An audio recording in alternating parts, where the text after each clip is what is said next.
足並みを揃えてゆこうお互いを信じ合う5人の仲間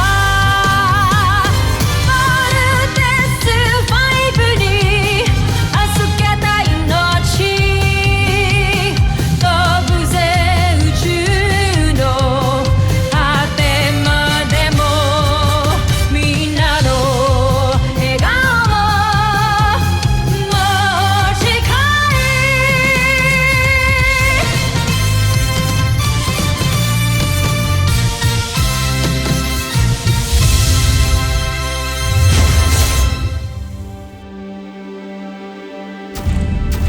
Ang nakaraan sa Voltes 5 Legacy.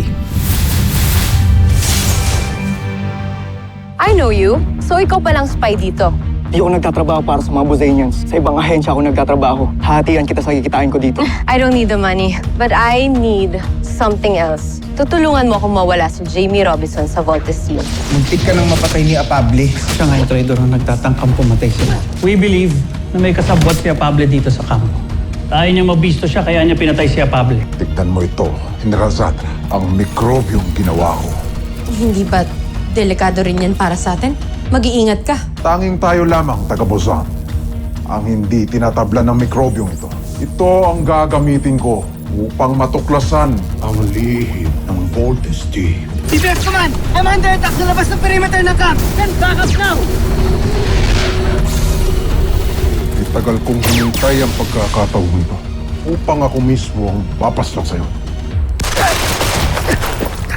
Di ka tinatablan ng inyong mga armas. Hindi ka pangkaraniwang taga-Terra Air 2. Kahit kailan, hindi ako magiging katulad mo! Kung tunay ka ngang taga-Terra Air 2, kakainin ito ang balat sa katawan mo.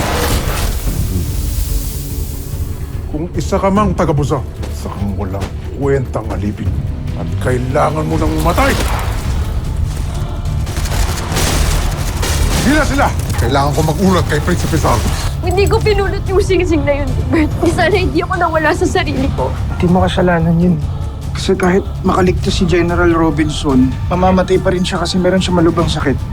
May gastric cancer daw siya. Malubha. Jamie, kaya niya ginawa itong letter na to para kahit ano man yung mangyari, makapagpaalam siya sa'yo na maayos. Isa kang kahiyan sa ating lahi. Dapat sa'yo ginagawang alipin. Pero Takpin si Draco. hindi pangkaraniwang tao si Steve Armstrong. Pinagsasabi. May hinala ako na may dugong busan, Steve Armstrong.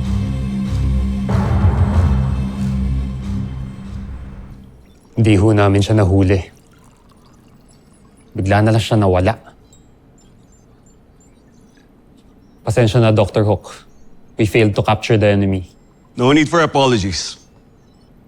You did your best. Mailap lang talaga yung mga Bosanians na yan. Dr. Hook, they are really targeting us. Ilang beses na tayong inatake ng mga Bosanian na yan. Una si Jamie. Tapos ngayon ako. Sigurado ako hindi pa sila tapos. We need to be extra careful. From now on, wala mo nang lalabas ng premises ng Camp Big Falcon nang walang security. Any problems? No, sir. Inform your teammates about this new rule. You understand? Yes, sir. Ano pa hinihintay niyo?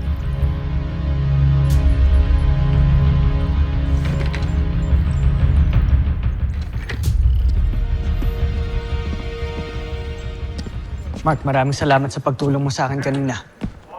Hindi dahil sa'yo, casualty na ako ngayon. Mark. I know things are still not okay between us. Let's work it out. Para sa team.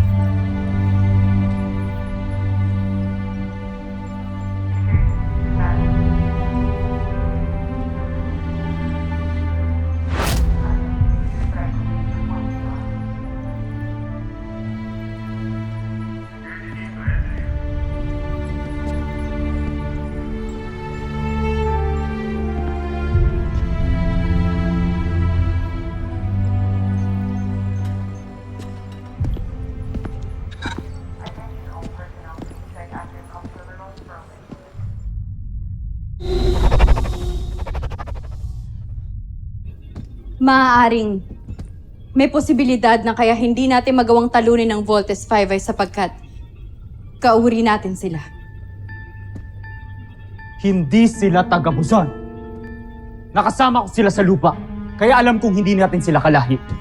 Ngunit paano niyo may paliliwanag na hindi tinatabla ng bala si Steve?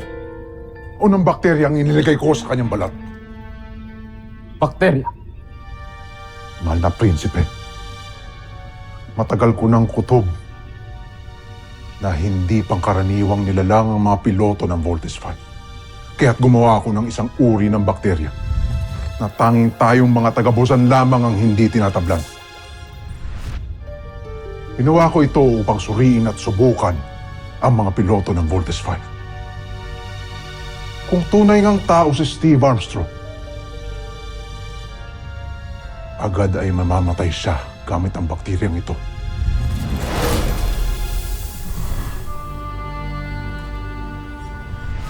Ngunit tama nga ang hinala ko. Ni hindi man lamang siya naapektuhan ito. Nangangahulugan lamang na hindi siya tunay na tao. At maaaring katulad nga natin siya. Doc Shibal! Hindi ako kumbinsidong kagaya natin si Steve. Dahil alam kong ni patak ng dugo natin ay wala sila. Mabababa silang uri. Kaya kahit kailan, hinding-hindi natin sila magiging kalahi. Kahit kailan, hinding-hindi nila tayo makakapantay.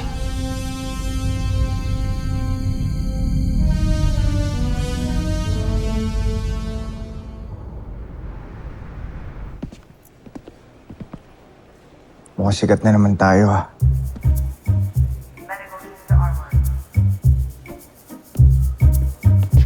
Mga bro, totoo ba yung narinig namin? Parehas lang naman feeling ng skin eh. Excuse me. Halika ba? Pitigil mo yun, nakakaya. I'm sorry, Big Bert. I was just trying to be funny. Saka gusto lang naman namin malaman kung totoo ba yung chismis. So, half Buzanians ba talaga kayong tatlo? Oo. Half Buzanians kami.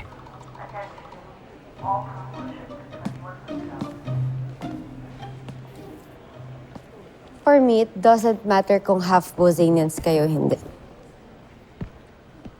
Lalo na to si Steve. To me, he's just perfect. Steve, Big Bird. In behalf of my callous friends, I sincerely apologize. I'm sorry.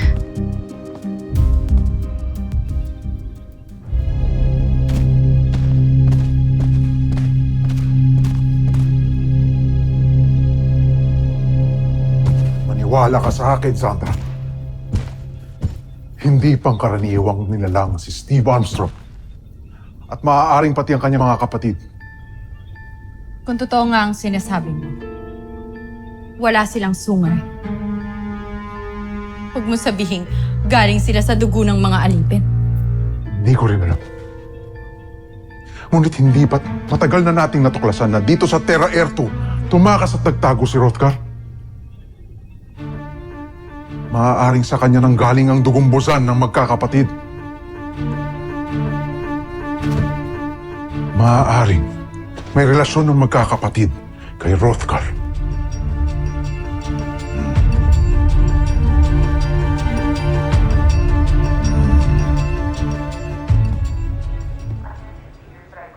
I'm sorry about that, Steve. I know it's a hard time for you guys.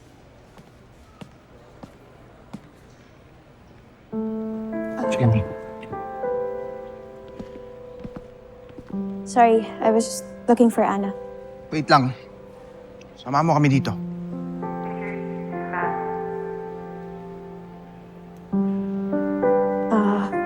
Sige, okay lang. Una na rin ako. Excuse me.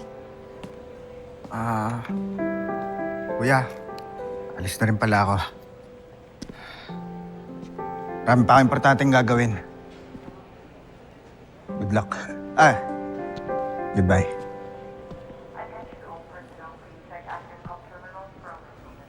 Steve, ano na bang status niya ni Jamie?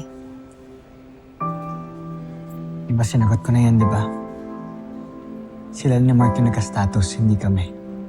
Oo nga pala. Kaya nga pala hindi pwede maging kayo ni Jamie. Respect the bro code.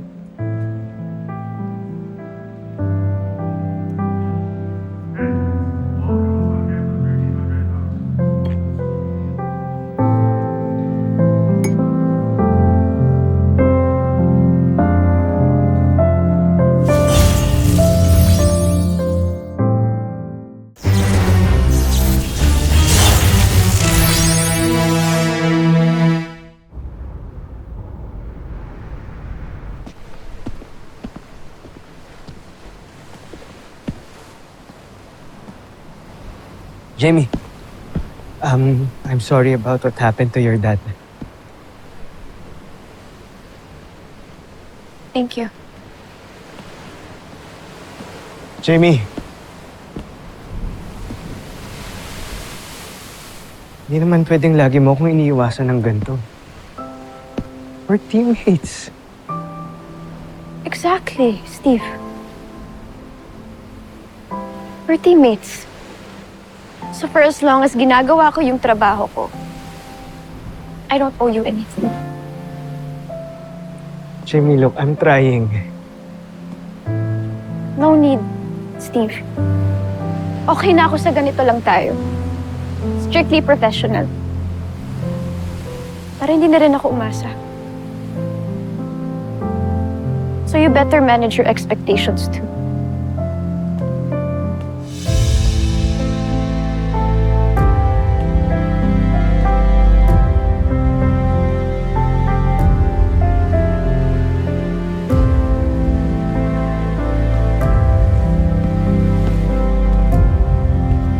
Steve.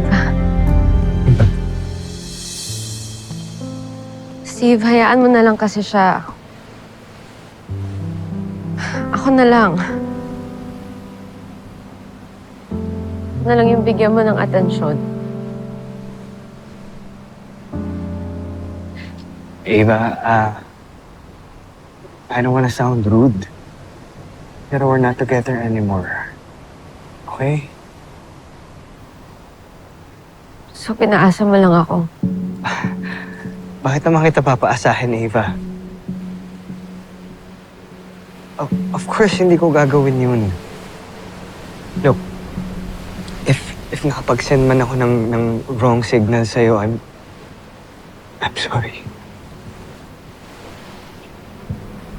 Hindi ko intensyon na saktan ka or paasahin ka. I'm sorry, Ava.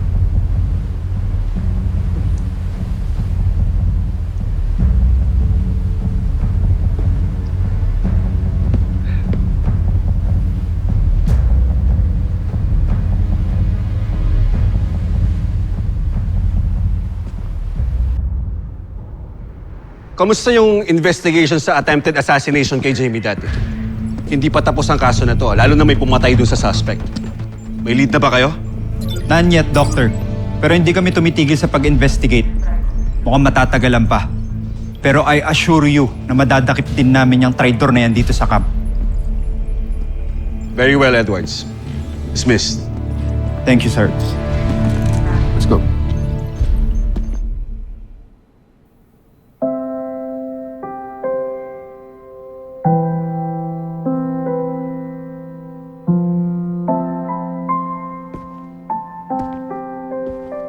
So, ano ginagawa mo dito?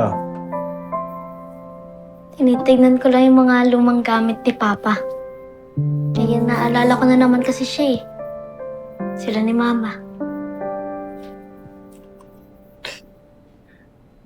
Alam mo, kahit si Kuya Steve naman din, madalas kong naalala sila Mama, sila Papa kasi aminin man natin o sa hindi na mahirap talaga mag-move on sa mga nawala sa atin, di ba? Si General Robinson, si Dr. Smith, si Mama, yung pagkawala ni Papa. bilang pilots, bilang tagapagligtas ng buong mundo, kailangan nating pilitin yung sarili natin na mag-move on. Right? We always have to be brave. Be strong.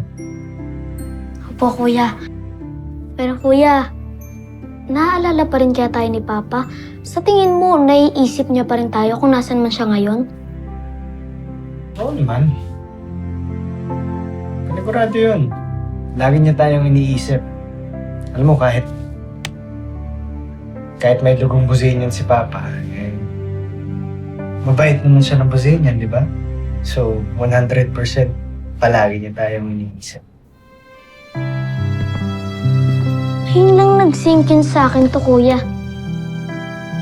Na may dugo pala tayong Buzenian. Kaya pala, hindi tayo tinatablan ng ordinaryong bala at hindi rin tayo agad-agad nasasaktan physically. Gaya ni Papa, meron tayong dugong Buzenian. At Kuya Manuel, Di Manuel yung pangalan niya, Little John. Zardos. Huwag mo siyang ialin tulad kay Papa dahil hindi siya mabuting Buzenian. Masama siya, kaya niya nga gustong sakupin yung mundo natin eh. Ha? Huwag mong kakalimutan yan para hindi na tayo maloko ulit ng Zardos na yun. Okay?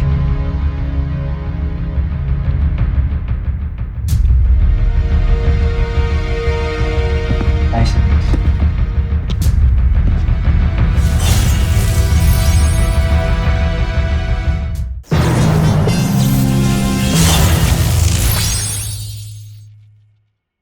Matagal na nating hinala na dito sa Terra Erto nagtatago si Hrothgar, no? Hindi kaya siya ang dahilan kung bakit may dugong buza na magkakapatid? Hindi kaya karelasyon niya ang mga Armstrong? Imposible ang sinasabi mo. Hindi sila anak ni Hrothgar. Anak sila ni Dr. Ned Armstrong, isang tao. Joffrey, meron kaming ebidensya na magbibigay linaw sa mga katanungan natin. Anong ebidensya? Upang matulungan si General Draco, gumawa ako ng sarili kong pagsasaliksik tungkol kay Ned Armstrong. At meron ako natuklasan. Ano? Ang mga taga-Terra Erto ay may ginawang sistema ng talaan ng kanilang pagkakakilanlan. Simula sa pangalan, edad, kinabibilangang lahi, pati na rin ang kanilang mga asawa ay nakatala dito. Simula sa kanilang pagkabata hanggang sila ay mamatay. At ang pangalang Ned Armstrong, wala ito sa kahit anong talaan ng dokumento dito sa Terra Erto, Joffrey. Kung ganun, sinasabi mong si Hrothgar at si Dr. Ned Armstrong ay iisa. Posible. Sinasabi mo ba sa akin na naisahan ako ni Hrothgar at buhay pa siya?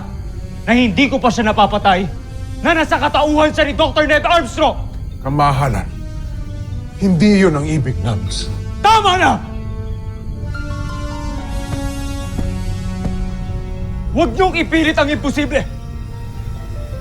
Pinatay ko na si Hrothgar at yun lang ang katotohanan ng paniniwalaan ko.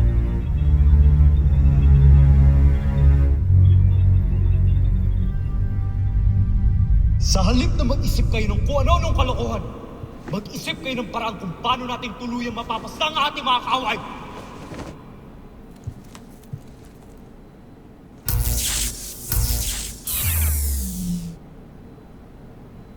That's weird. Bakit nag-shutdown yung ilaw? This is Jamie Robinson, Engineering Bay. What the?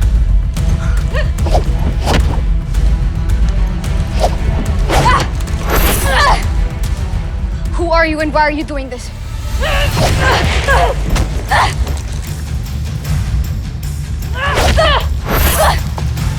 Give you a dose of your own medicine.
Tama lamang na hindi nalaman ni Zardos na talagang buhay pa si Hrothgar.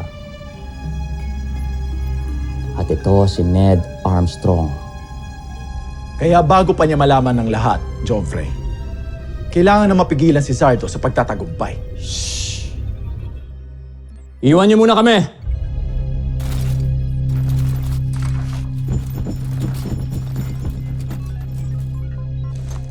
At sa'yo ko pa rin iaatas ang misyon na yan, General Oslak. Ikaw ang magsisilbing mata at makinarya ko laban kay Zardos. May partikular ba kayong nais ipagawa sa akin, Joffrey? General Oslak, hindi pwedeng maging bayani si Zardos sa mata ng lahat ng mga taga-Bozan. Kaya kailangan niyang magkamali, matalo, lalong mapahiya. Saka siya dapat mamatay. Masusunod, Joffrey. Huwag kayong mag-alala. Pinaghahandaan ko na yan.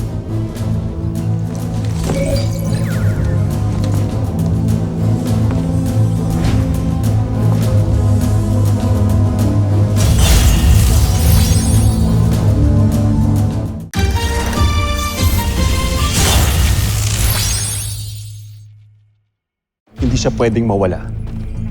Tell Dr. Alonso personally to do everything to save her. Yes, sir. Doctor! Steve, I need you to go to the medical bay now. Ano hong gagawin ko doon? May nangyari ho bang masama kay Little John? No. It's Jamie, nabaril siya kanina.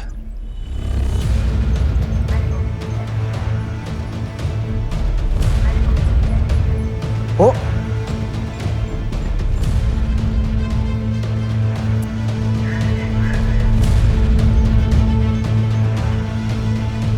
Susunod sa Voltes 5 Legacy.